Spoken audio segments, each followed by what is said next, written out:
हे आमचे दुपारचे जेवणाचे भांडे. पहिले भांडे गिंडे घासून घेतो. भांडे गिंडे घासता घासता मला असा एक अचानकच विचार आला की माणसाचे स्वप्न किती मोठे मोठे असतात, तसे माये बी स्वप्न आहेत. पण आता काय करायचं, जाऊ द्या. स्वप्नाचं काय, स्वप्न तर कधीतरी बी पूर्ण होतील नाही होतील त्याचं काही घेणं देणं नाही. चला आता किचन वाटाच पुसून घेऊ.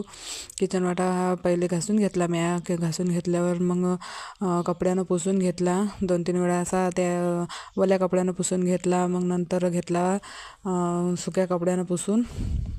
सुका कपडा आता जरासा फिरून घेतला की जरासा म्हणजे असं जे वय राहतात पडेल सगळे, ते पाण्याचे सगळे डाग राहतात ते निघून जातात. म्हणून असा सुका कपडा घ्यायचा, ते पुसून घ्यायचं. मग नंतर राहते झाडून काढायचं. मग झाडून काढून घेतलं, 2-3 रूममधलं झाडून काढून घेतलं. मग ते बाहेर कपडे वाहू घालले सकाळचे, तर सकाळचे कपडे ते सगळे आपण असे काढून घेतले मी.